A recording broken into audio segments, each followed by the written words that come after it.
Hey everyone, welcome to a special episode of Wonderful Garbage. It's your girl, Angela, here with her emotional support blanket. I always podcast with a blanket so I can fidget if I get nervous and need to just squeeze something. So I have my blanket. I am here just to do a little episode about my thoughts on The Secret Lives of Mormon Wives. It came out this last Friday on Hulu. I think is the number one trending show on Hulu right now. And in the top 3 trending hashtags on Twitter I saw earlier today, or X. What a show, y'all. The way I binged this was probably unhealthy, but I did it for the pod.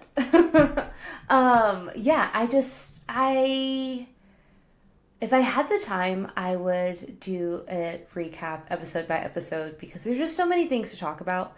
So much happened, but also not a lot happened. But things did happen. If that makes sense. So I'm just going to talk about, each girl, a little bit about them. I feel like a couple of the main themes of this show, one, drama. But another one, there's a lot of hypocrisy and judging about what it is to be Mormon, more traditional Mormon versus modern Mormon, which we see on The Real Housewives of Salt Lake City also. But I think this group does a really good job of being especially the modern Mormon girlies, just this is who I am. I am a part of this faith. And my impression of my faith is that the church is going to love me no matter what. So I am dedicated to being a Mormon, but I'm also going to do it in a way that I like or I feel comfortable. And if you're the one to judge, then are you also being a good Mormon because you're being judgy and you're not just being accepting? These girls aren't crazy, but it's just, so I feel like there's a couple different themes there. So I want to talk about the hypocrisy a little bit, and then I want to go into some things that I love and then some things that I didn't like at all about the show. Okay, are you ready for my garbage opinions on this trash show? Okay, so The Secret Lives of Mormon Wives is about a group of women who are all in the Mormon faith. They're navigating a big scandal that they had. So back in 2021, they created this mom talk hashtag. It was just a bunch of moms dancing on TikTok, and they ended up getting TikTok famous and then got brand deals and all these things. So they were making some coin off of this whole mom talk thing. Then one of the girls from the group, her name's Taylor, she came out, did a whole TikTok live saying that she was getting divorced. She stepped out on her husband. They were a part of this soft swinging group, everything but sex is what that means. And she ended up catching feelings for a guy that was a part of the group, and her husband found out, and then they got a divorce. And so she just went on TikTok to be I'm not the only one who was doing this. It was a whole group of us, and it really derailed the group. So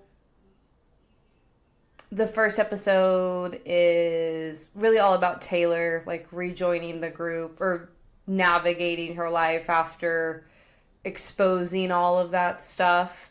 And then the second episode is an 11-month time jump. It also just is kind of how to be independent in a really conservative religion. So they talk about that a lot. There's lots of drama. So I'm going to introduce you to all the ladies. Alrighty, so it starts with Taylor. She's 28. She is a mom of 2 at the time of filming. She ends up getting pregnant. And so when they pick back up from that episode 2, that time jump, she is full on pregnant. Divorced, in a new relationship, is one of the OGs of Mom Talk. like I said, just getting back into the group, trying to like navigate things, seeing how accepting they will be of her, because like they were making some money. Then the scandal kind of derailed their brand deals, and it doesn't look good, right? Brands might not want to partner with you if there's all this negative drama around you. So just trying to get back into that. She's also starting to date this guy who slid into her DMs on Instagram, is a recovering addict. And so there's just a lot going on there. She ends up getting arrested in the first episode for domestic violence. She just says that they'd always fight because she gets drunk, and then like a lot of her issues come out, of course. And then so cops got called. The neighbor could hear a lot of yelling. We get like the body cam footage from the police officer, which was wild. So we see them going to the house, seeing what's going on. She's a mess. She's crying, drunk. Cop ends up arresting her. So she gets 3 years probation, a pregnancy scare, ends up having a miscarriage, and then ends up getting pregnant again. So there's a lot going on with Taylor. It makes sense why they dedicated like a whole episode to her. In the beginning, we're introduced to Macy. She's 27. She's from OC. She's been married for 5 years, 2 kids, and a self-proclaimed bad bitch. She's an entrepreneur of, like, she created this company called Baby Mama.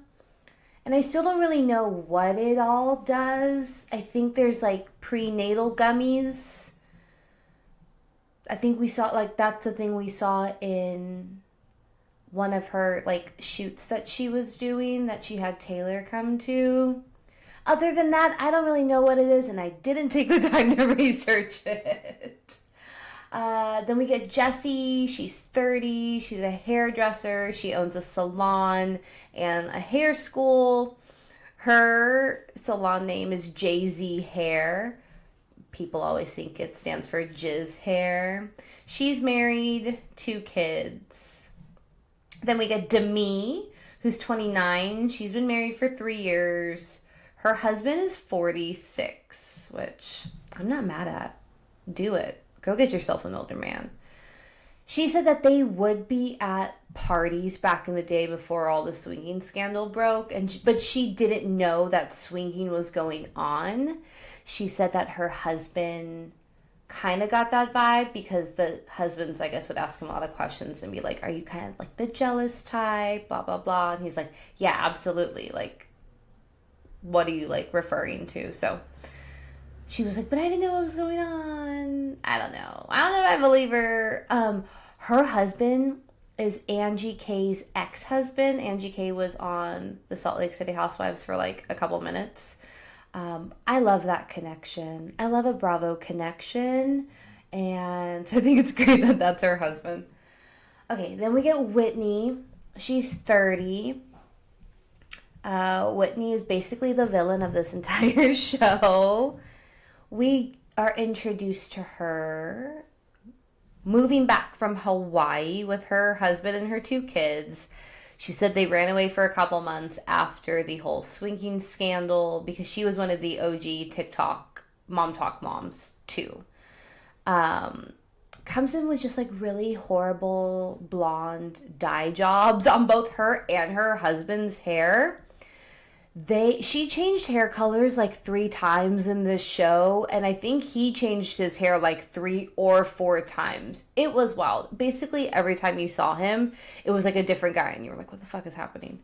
I took a note that they both hate champagne. They've never tried it, and so I can't trust them. But then I remember, like, they're Mormon and they can't drink. We get a scene of them, like, going into their house that they just bought in Utah.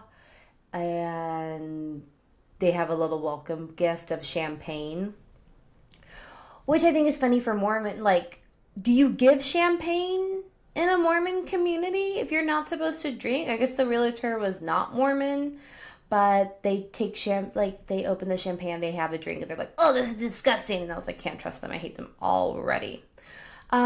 She's so ready to make videos. She wants to be the leader of Mom Talk. She was the one, I don't know if y'all remember this video, but there was a video of this mom doing some really cringy TikTok dances next to her sick baby in the hospital. She says she was doing it because she was happy that her baby was feeling better, and so she wanted to celebrate that. But the video just came off really cringy and not great. Also, she looks like Hannah oh my goodness, Edbender from Hacks. I'm so sorry I butchered your name. I'm really bad at pronouncing names. But she looks like Hannah from Hacks. And if SNL does some sort of like Mormon Mom Talk parody on SNL, Hannah needs to play Whitney ASAP. There's been pictures going all over Twitter about it. So I was like, yep, 100%. She looks like Hannah, 100%. Okay, then we get Michaela. She's 23. She's been married for 6 years. They have 3 kids. I wrote down 6 kids, but she has 3 kids. She met her husband when she was 16, and he was 21, and she got pregnant, and they got married. Is that okay in the Mormon faith? I want to know how old are you considered? What's like a legal adult in Utah? I should have looked that up. I might look it up real quick. Legal adult age in Utah. It's 18. Okay. She has a chronic illness. She has a skin disease. Her skin gets really blotchy and irritated. She says she doesn't know what it is. She goes to a lot of doctors to go get checked out. She's done a bunch of tests, but it's just some sort of chronic illness, and she's not sure what's going on. Her husband hates her TikToks. She actually grew on me a lot throughout the show, because at first she was buddied up with Whitney, as if like Whitney could do no wrong. But then she started to see how Whitney was acting and was like, nah, I'm not going to ride for this chick. Like, this is weird. Then we get Layla. Oh, Layla. I want to save Michaela and Layla. Layla's 22. She was married for 3 years. Recently divorced, it seems. She has never orgasmed, and she has 2 kids. I want Layla to live her best life. We need a season 2 just so these ladies can make some coin and live their best lives. They deserve it. And then we get Jen. She's 24. She's married. Her husband is Ben Affleck's second cousin. So she considers herself the first Jen Affleck. She says she even has the same middle name as J-Lo. They both have the same middle name, Lynn. Which is just weird. Like, we're living in a simulation. I think that's really funny. Except her husband is a gambling addict, and he's hella controlling. And they have 2 kids. Or 3. She's, like, currently pregnant, which is wild. Yeah, there's a lot going on there with them. I wish her the best. Okay, so I want to talk about like the drama unfolding. There's like this different levels of Mormonism. I feel like in the beginning, those that considered themselves more regular Mormons, more traditional, were Macy, Michaela, Whitney, and Jen. They have never been divorced. They're still in their marriages. Obviously, not divorced. They all have kids. It seems like they go back and forth of like, I'm the breadwinner for my family, but I'm still going to serve my husband. He comes first. And at first I was like, all of them are really judgy, but throughout the show, I kind of just saw it was more like Whitney being more judgy. Everyone else is kind of like progressive Mormons or modern Mormons, you could say. I think Jesse even says like we're more like just modern. So it's like Jesse, Taylor, Layla, and Demi. Because they've like been divorced. They're more open.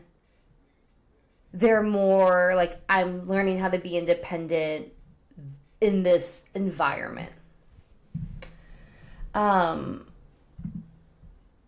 So Whitney just seems to like hold herself to a higher standard.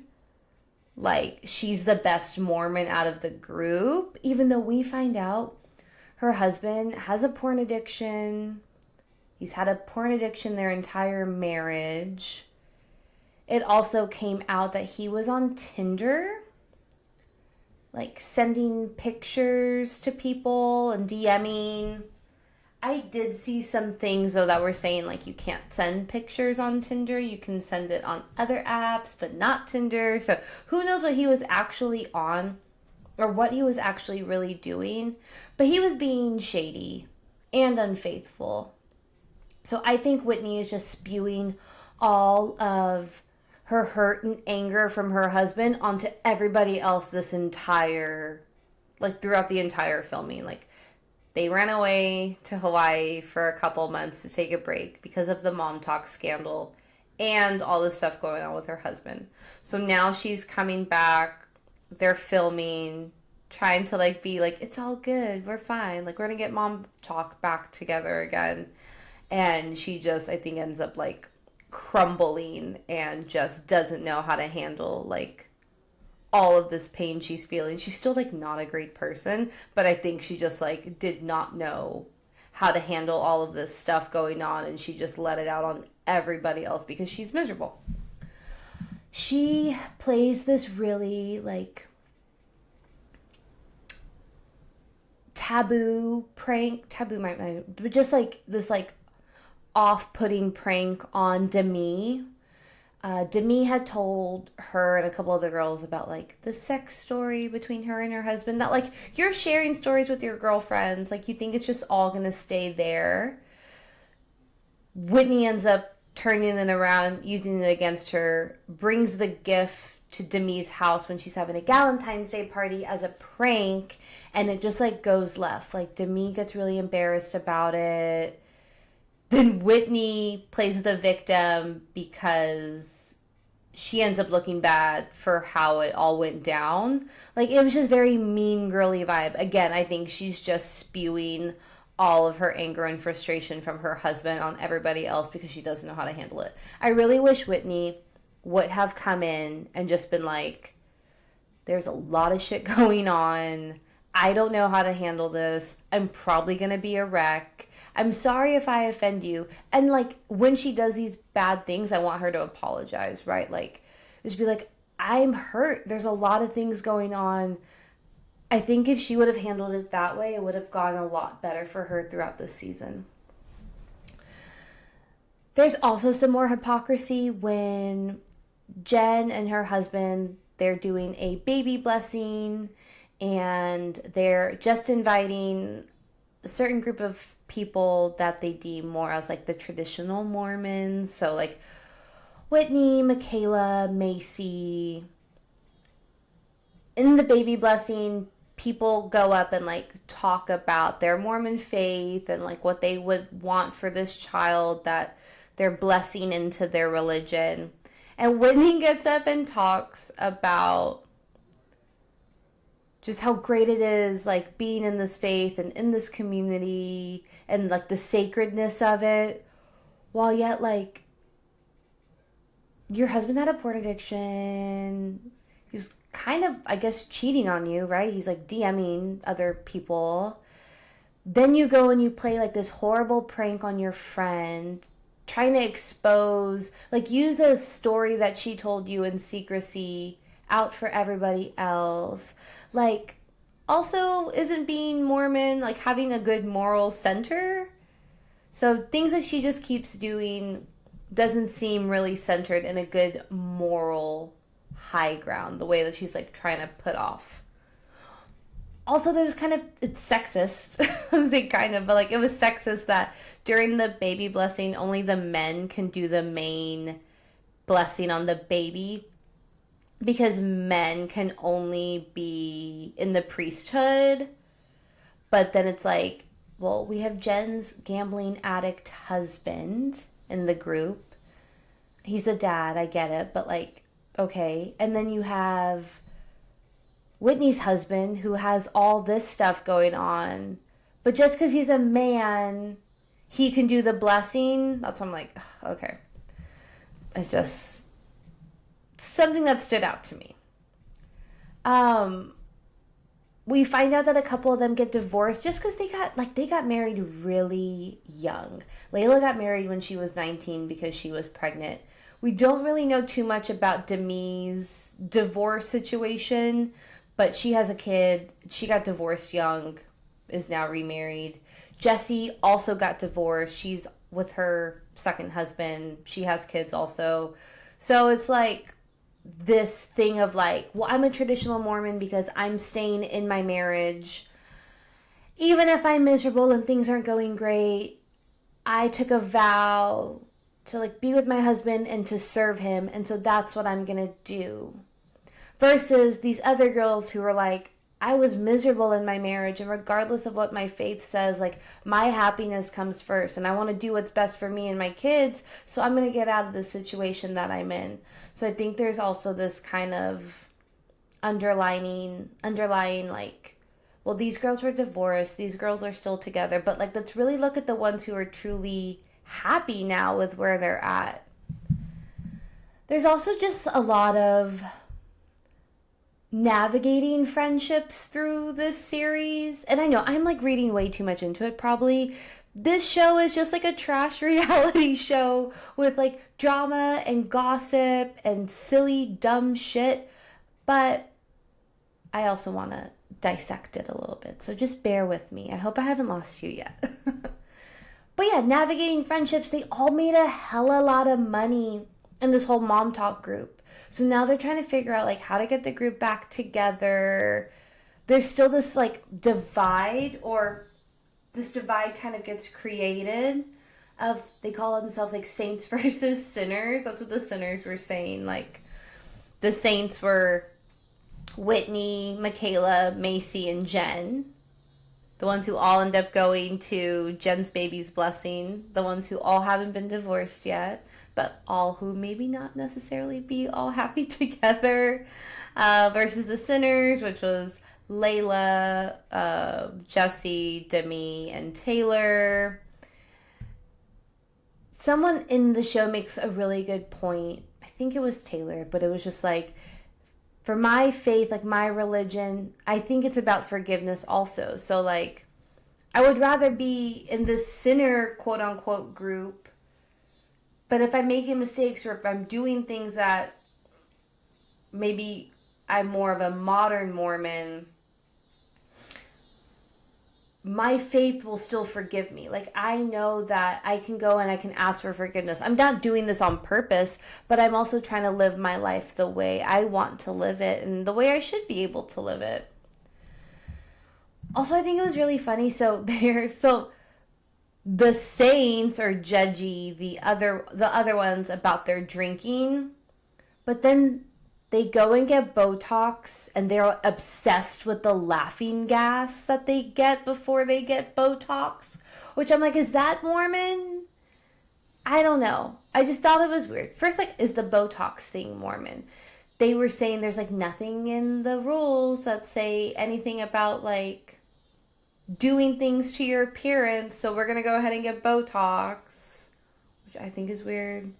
And then just, yeah, them like being all hyped up on like the laughing gas and thinking like, I don't know. It's just, there's just some hypocrisy I felt with like, you're going to judge them for going and drinking, but then you're going to go like get all gassed up and like be all silly and think it's like, whoo, I don't know.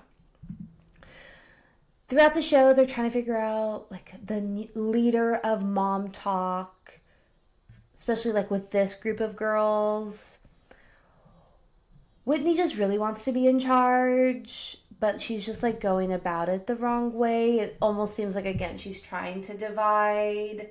Like, she has Michaela and Macy really on her side, and then bringing Jen more into the mix too. But it backfires, and she just acts like a total mean girl. Like, she's trying to be cliquey, she's trying to do these things, but it's a total flop. Like, it's totally just makes her look like a bitch. And then the other girls, like Macy and Michaela, are like, okay, like this, something's going on. Like this is not what we signed up for. She ends up leaving the group chat that they all had. So then they were just like, oh, okay, well, like, I guess you want to take a break from the group. So then they go all like about their lives, like doing their own thing, making their TikToks, hanging out. They're still all filming together. And then she gets upset, like, why isn't anybody checking on me? I don't want them to check on me. Like, that's not the reason that I did this. Like, I'm being dramatic, but I'm also being dramatic. Why won't anyone check on me? She really isn't a part of the friend group towards the end of the show. All the other girls seem to get along. I liked it. I like the friendships. Even if it's just for, I hope it's not just for the show, but, and if it is, then whatever. I think that Demi could lead the group, or Jesse. They could tag team. They also happen to look alike. I also saw that on Twitter a lot. I was like, who are these people? Like, I need them to keep putting the chyron on the screen of everyone's names every time they're on the screen, because it was so hard to tell them apart. And 100%, it took me to like episode 3, maybe 4, to really get everybody's names figured out. Okay, so I want to talk about some of the things that I liked about it. And this recap's kind of all over the place. Like I said, I don't know how to structure it. There's just so much to talk about. But one thing I loved, especially coming from a very conservative, traditional religion, was that all of them are the breadwinners in their family. All of them are making money for their family. Hell yeah. I loved that. They said a couple of them got asked to promote diapers after they gave birth, like postpartum diapers. Whitney got asked to promote a vibrator for $20,000. So like, woo, women empowerment through vibrators. Self-pleasure, y'all. I think that is cool. Which also makes me think, like, if you're the breadwinner for the family, you're already starting to deviate from that, like, traditional Mormon sense of the wife is just there to serve the husband who does it all for the family. So if you're the breadwinner of your family, I think you should be seen as an equal part in the relationship in every aspect of it, you know? And I think there should be a change on how they are viewing themselves in the religion, or even just themselves in their daily lives. I don't know. Layla, one other thing I really loved, here's like that modern Mormon thing. Layla threw herself a divorce party. It was fantastic. It was weird. She had a DJ, and then she had a screen, like a projector, and it said R.I.P. in loving memory of Mrs. Layla, blah, blah, blah. I thought that was hella funny. She comes out in this like black lacy jumpsuit getup, like looking so good. So Layla was the one who got married at 19, married for 3 years, 2 kids, no orgasm. So I'm so happy she threw herself a divorce party. I hope she's just living her life right now. A couple of them talk about the plastic surgery that they get, like Botox, obviously. One of the girls gets a labiaplasty on the show. She actually gets a breast reduction and a labiaplasty at the same time. She's like, I just want to go under once, get a tune-up, top to bottom, then we wake up and we're good to go. So I love that. That was Jessie. She's so freaking funny. They also go to Vegas, so that's like more of the modern Mormon vibes coming out too. They go to a chip show, which causes a lot of drama. Unfortunately, like, just a couple of the husbands freaking out on their wives for going and doing something where, like, they weren't touching the guys, they were being respectful of their husbands. They ended up going backstage, and Layla was, like, oiling up the guys and, like, The other ones who didn't feel comfortable stayed back. They stayed away, but they're still there to like hang out and have fun. But they still feel like they couldn't fully have fun because their husbands were getting pissed off at what they were doing. And then there is some drinking too. So I liked the more modern Mormon version, especially when they're making all the money. Okay, so since they can't drink, they're all very soda obsessed. But with all the sugar that's in the soda, I feel like it's almost just as bad as drinking. They have a graduation party for Jen's husband, and there's this soda mixing company called Thirst. And so they had that at their graduation party where you can like mix different flavors. And then there's another scene where a couple of the girls go and they like make their own soda flavors together. And they're like, sometimes I have a 44 ounce of soda. Sometimes I do this like 3 or 4 times a week. And I was just like, oh my goodness, that is so bad for you. At this point, just drink alcohol. Like, if alcohol is so bad, then this soda has to be like equally, if not worse. And then the last thing just overall I really liked about it was the friend support. I think, and I like to think that they are all friends and we're all friends before the show. But if they're just doing this for the show, then whatever. But they all are going through and like navigating, and I don't want to sound like a broken record, but being independent women in 2024 in a really conservative traditional religion. And how do you navigate that? And so they talk about it. And I love that. So like I said, Jen's husband gets really, really angry with her for going to the Chippendales show, even though he's in Vegas gambling. He was gambling till like 2:30 in the morning. And is like rage texting Jen about like what a horrible human being that she is. I think he even tells her at one point like it's going to be really hard to be divorced with 2 kids, so you better figure out what you're going to do. And it's like, oh my goodness. Yet she gave you money to go gamble. She's bankrolling your gambling addiction in Vegas, and then you're going to pop off on her for hours for just going to a show with her friends where she didn't do anything at. She even left. Jen Taylor, because Taylor's like almost about to give birth and goes to Vegas. She's like 18 days before her due date and decides to go to Vegas. So Jen, Taylor, and Michaela, they end up going back home before the Chippendale show even started. So anyways, well, the thing I liked about the friend support, like I said, I could literally do like hours and hours of recap on this show. The friend support that they give Jen after Vegas was really heartwarming. They're all like, Demi's like, look, like we all got married really young before our brains were even fully developed. And now we're growing and we're maturing and we're experiencing different things. And the way that your husband was talking to you was so unacceptable. Like, you deserve so much more respect. You've carried his 2 children. You're supporting him through medical school. And then this is how he treats you.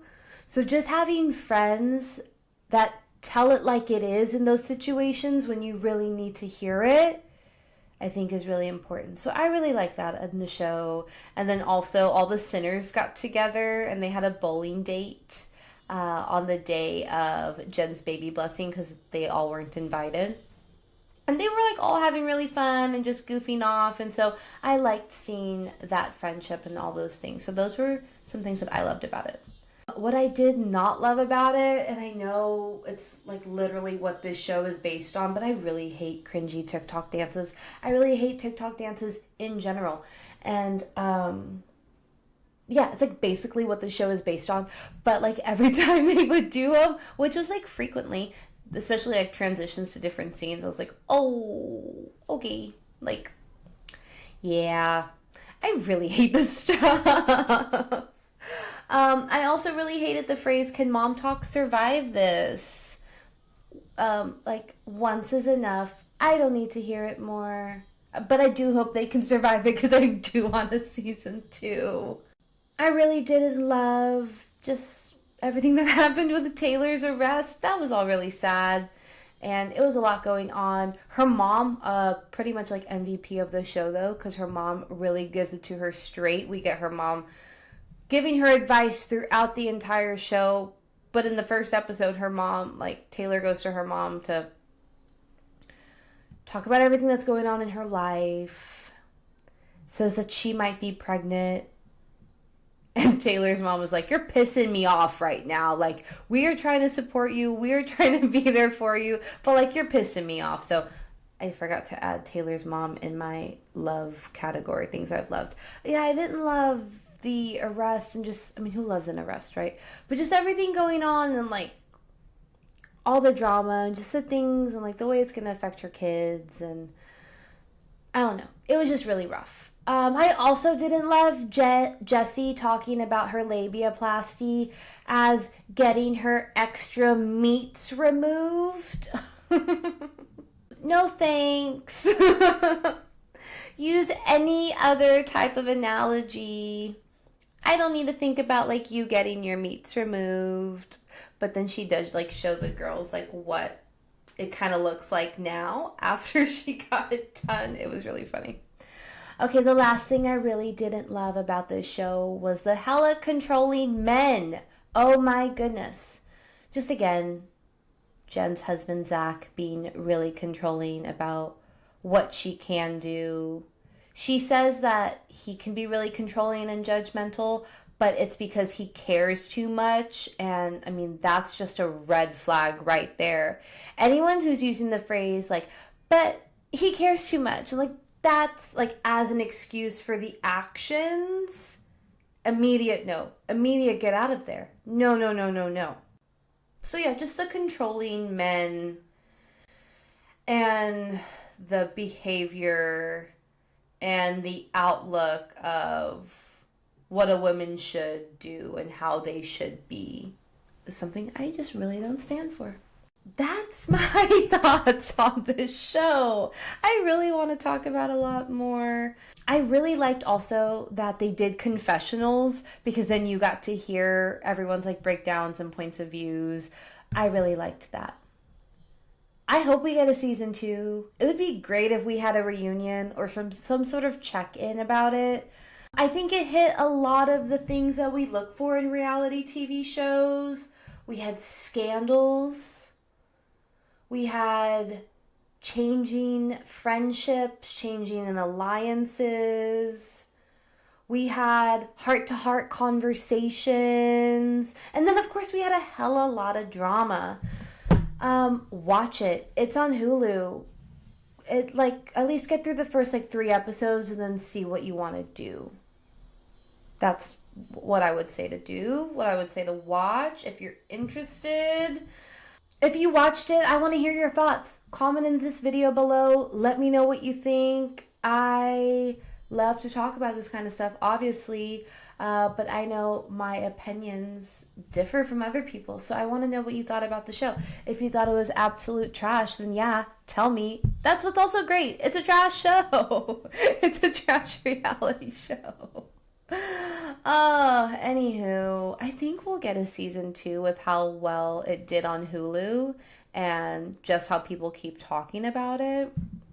So yeah, we're manifesting Mormon Wives season 2. We need to see what they're doing now with their lives. Well, thanks for checking out this episode of my garbage opinions of the Mormon Wives of TikTok.